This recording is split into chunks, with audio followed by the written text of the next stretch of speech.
English. My name is Viviana, and today we're going to be looking at the difference between present perfect, which is something that we've already looked at, we know of, but we are now comparing it with present perfect continuous. We know that present perfect is something that starts in the past and ends, it stops in the present. My present perfect continuous starts in the past and continues in the present. It is an event that is continuing in the present, when here the event stops in the present. So here we have the formulas for the positive, negative question, something that we are already familiar with. We have our subject, our auxiliary has and have. Our verb is going to be in past participle, and we're going to have an object or a complement. Now, you don't always have to have it, but it is optional. So if we start with this example, let's talk about something that starts in the past and ends in the present, like eating, right? When you eat, you can start 10 minutes ago and you can still be eating. If you're talking, right, it doesn't take 1 minute to eat. It takes you a bit of time to eat your food. So if we make this into a sentence, we can say she, right? If I'm eating my food, I can say she has, and eat in past participle is eaten, not ate. Ate is past, eating is gerund. My past participle for eat is eaten. She has eaten her food. So here my object is my food, the food that I have bought. So here I ate my food 10 minutes ago, and in the present now I have finished. I have just finished all my food. So 10 minutes ago I had my food, and now in the present I no longer have my food because I have eaten all of my food. So this is right, she has eaten her food. Now if I make it negative, so I'm still eating, right? Or I didn't have no food. So here I had food 10 minutes ago, finished it right now. In negative, I had no food 10 minutes ago. So 0 food at all. So here I would put she. I have my auxiliary has. She has not. And remember that the contraction for has not is hasn't. She hasn't. And again, my past participle for eat is eaten. She has not eaten. And again, my object is her food. She has not eaten her food. Now, if we make these statements, right, if you want to know if I have eaten or not, when we make my question, remember, you just switch your subject and your auxiliary. Now the auxiliary is in the beginning and the subject is second.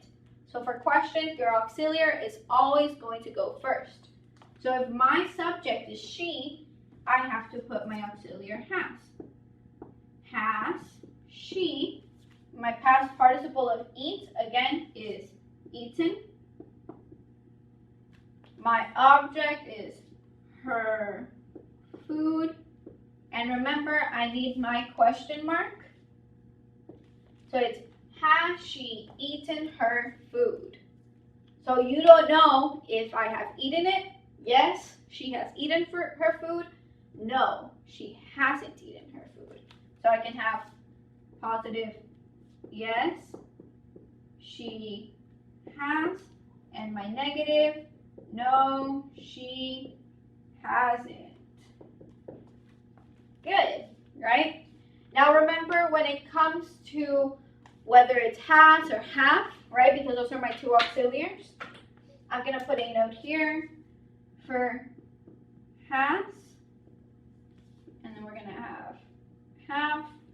Remember that for has, it is going to be your third person singular, so she has, he has, and it. So it is for my third person singular, she has, he has, it has. For have, it's just going to be my plural or first person, so we have you have, we have, I have, and they. Sorry, you have, we have, I have, and they have.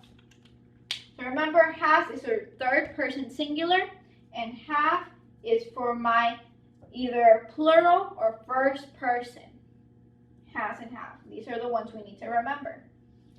This is important for present perfect, but it is also important for my present perfect continuous. So the same topic that we were talking about here, 10 minutes ago, I bought my food and I have finished eating it now. So 10 minutes ago, I have the food, and now no more food because I have eaten it all. Now here, the situation is different. I bought my food 10 minutes ago, but I am still not finished. I am still eating. So maybe I bought a big plate of fajita, and so I'm still eating because it's a lot of food. So 10 minutes ago, I have my food, and right now I am still eating. I am still doing the action of eating. So here, again, it is she. Because it is she, right? We look at it has. She has. And now we have our continuous verb, which is been. She has been. My verb eat is now a gerund, so it's going to be she has been eating. And my object is still her food. So the only thing that is different is this, right? Because I add my continuous verb been, right? That's what makes it present perfect continuous, is the verb been. This is a continuous verb. This means that the action is still happening. She has been, and now instead of my verb being past participle, it is a gerund. She has been eating her food. So here, if I have not touched my food, 10 minutes ago I bought my food, and still I have a lot of food, for negative, right? It's going to be she has, which is my auxiliary, my negation not. Remember, contraction is hasn't.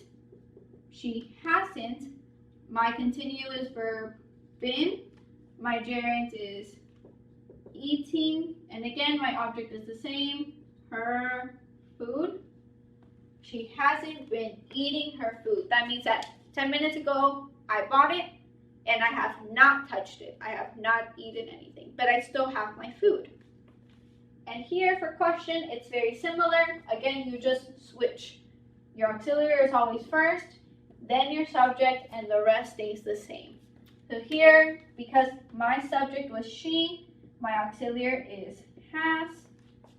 Has she, my continuous verb been, my gerund is eating, my object is her food, and remember your question mark. Your question mark is very important because this is now a complete question. When I do not have a question mark, it is not a complete question and it is incorrect. So here, has she been eating her food? So you're asking if I have continued the action, if I am still eating my food. So again, present perfect starts in the past, ends in the present. So no more food. I have finished it. Here, starts in the past and continues in the present. So I have my food in the past and I am still eating. I am still not finished. I'm still continuing the action. So hopefully this was helpful. If you have any questions, you can always leave a comment, and I hope to see you soon. Thank you.